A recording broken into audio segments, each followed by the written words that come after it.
Martin the Tip. Good morning. So a couple weeks ago, we started talking about, we kind of did a bit of a history lesson with hard drives and flash drives and led up to the private cloud. A lot of what we're going to now with technology is private cloud based, a lot mainly because nobody wants to lose their data.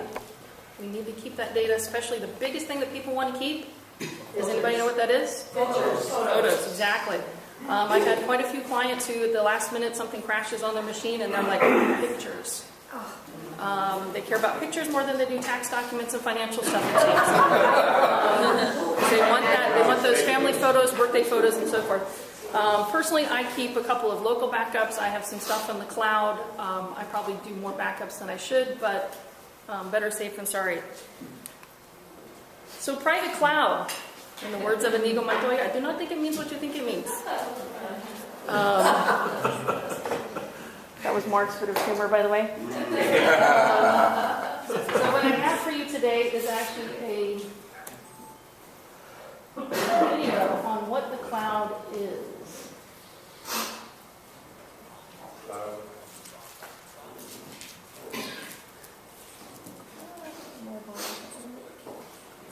Applications were just down the hall, across the campus, or at your company's headquarters.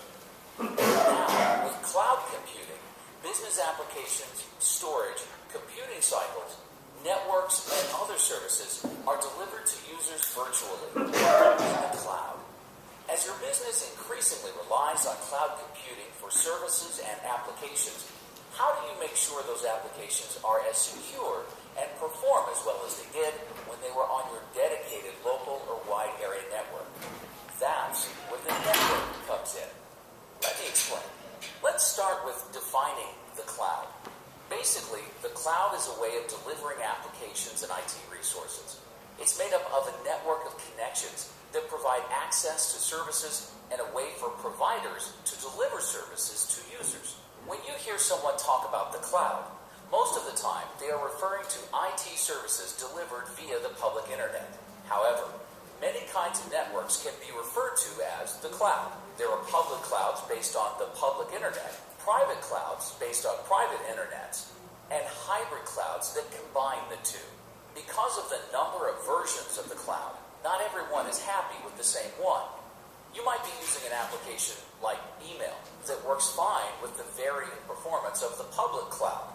But certain users like government agencies, financial institutions, and healthcare providers, to name a few, have serious concerns about privacy and security on the public internet. Not only do users have different needs, but the applications delivered over the cloud have different performance needs as well. What if, for example, you want to use the cloud for telemedicine or to store sensitive data? Would you want your doctor to trust your medical care to a best effort network? With compliance and privacy issues, consistent, secure performance is critical. As businesses migrate more and more critical business functions to the cloud, choosing the right cloud becomes essential. The better the cloud delivers your application and resources, the better your experience. If you're planning to use the public cloud, you'll want an internet service provider that can provide high performance and reliability. Level 3 has one of the most connected networks in the world. 60% of all traffic that originates on the Level 3 IP network stays on net. It's like your data is being carried in the express lane on the internet superhighway. When the public cloud simply isn't secure enough or performance is critical, financial institutions, government agencies, and other businesses might be more comfortable with a private cloud. This is where Level 3 can help.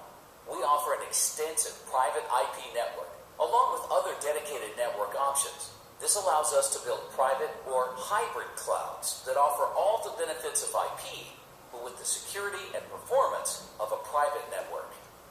Cloud computing offers many benefits, but one-size cloud does not fit all users. You need the right type of cloud network to support the way you want to use the cloud. At Level 3, our network is built to offer scalability, performance, and security. We provide the platform for businesses to migrate critical applications to the cloud, no matter what type of cloud you require. For more information on cloud computing and how Level 3 can help, check out www.level3.com/cloud. So that's a big nutshell about what the cloud is.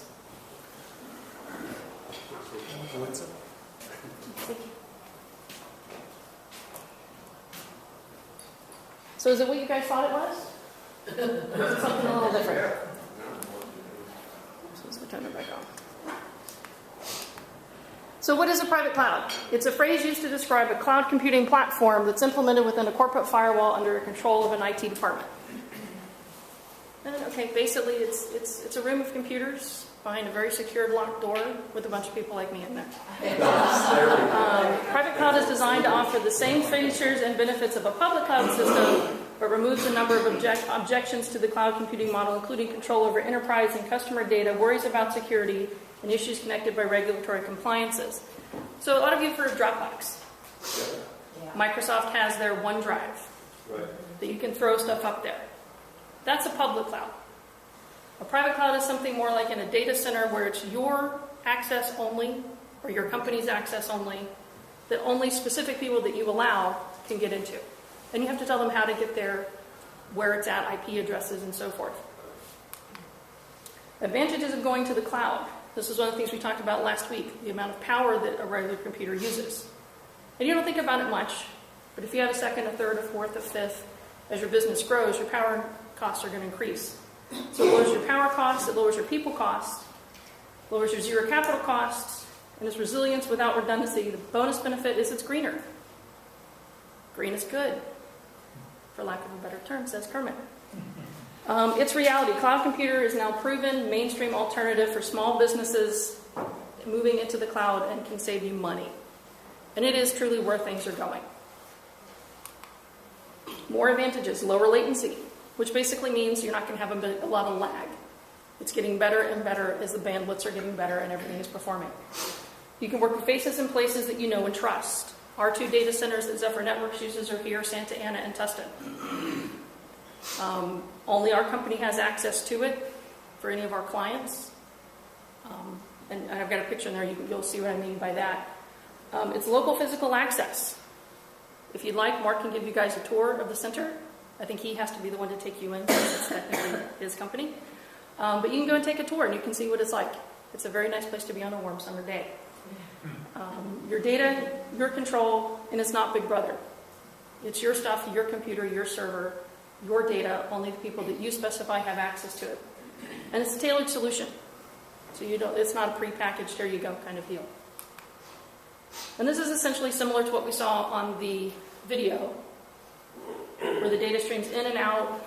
Basically, you've got your various institutions here and your various access points like mobile users, home users, businesses, your financial institutions, and banking. And the lots here represent the firewalls and the security mechanisms that have to be gone through. It's not a public IP address like going to yahoo.com. More on the cost and power benefits. Moving your business apps, including email, customer relations management, local IT services to the cloud could cut energy consumption by up to 87%. That's not going to happen overnight, but it will happen. Using the cloud can save 23 billion kilowatt hours of electricity, which is a lot. It means we have fewer substations, and the substations around here aren't running quite as hard, and we're saving that energy that we need. According to a 6-month study of scientists at Lawrence Berkeley National Labs, so these guys know what they're talking about. And that's actually what my degree is in, is power stuff, not the little stuff. It's real cost savings for everybody, not only just California, but nationwide. Because what starts small, like the ripples on a pond, grows and gets bigger. Mark Brenner and I worked together to determine, this is from Mark, the two Marks worked together to determine that 50% of the businesses in California were to move to a cloud model. Businesses could save $8,600 annually. What else could you do with that $8,600? Buy a new computer. Buy jewelry, invest it, get your back adjusted, financial planning. And this is just a chart. This is a difference with going to the cloud. By 2019, it would save $23.9 billion. Just a penny or two. Some quick facts about our two data centers. They're pretty big buildings, 65,000 square feet. Typically the buildings are built with a false floor, ceilings and everything. And then you keep them cool. It's going to be one of the coolest places you can find on a hot summer day. If you have reason to go buy one, and it's a nice place to sit for a while. It's 33,000 square feet of raised flooring space designed, 22,000 volt power feeds into redundant Edison circuits, which basically means there's a backup of power.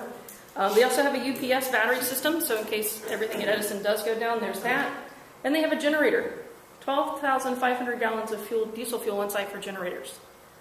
So if Edison goes down twice, and the UPSs, the backup batteries go down, there's still a diesel generator. And all that redundancy is built in to keep the network up. Because how many of us could work without an internet? Exactly. And security. They are very secure. You cannot just walk in there. You have to go through an initial guard area. They have you sign in. They verify your ID and your badge and all that sort of stuff. Certain types of equipment you cannot bring in.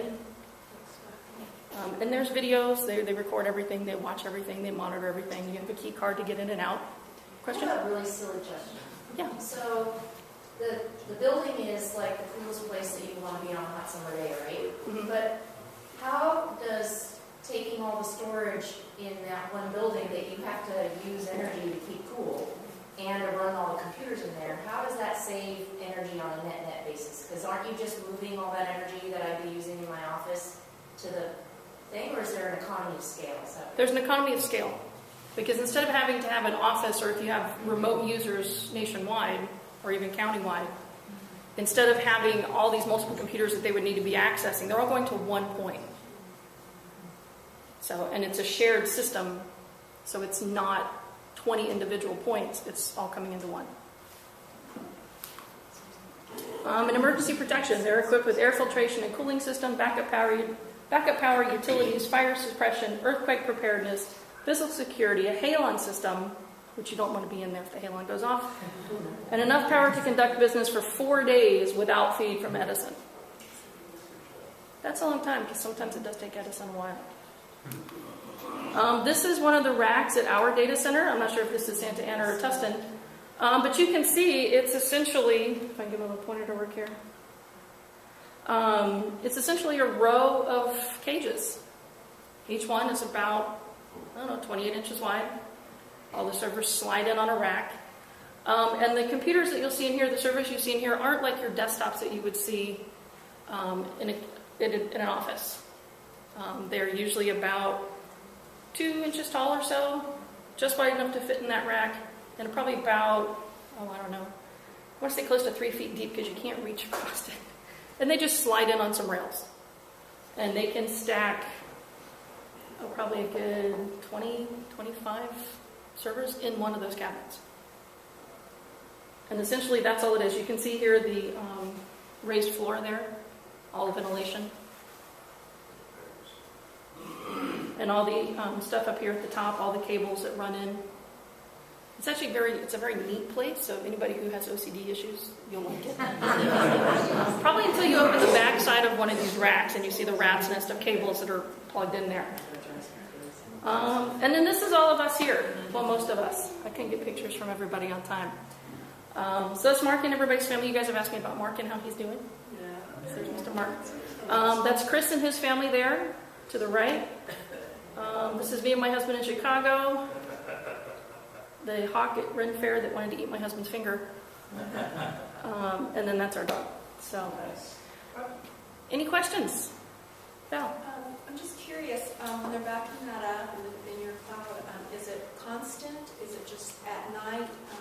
It's uploading? Is it? Well, it's any kind of backups, you can always schedule those. Okay, so it's a scheduled backup then? Yeah, so you can schedule it in off hours if you want. We do have some clients who back up during the day because of the type of data or the amount of data that they want to keep. Or they don't have to roll back too far, so they'll back up during the day.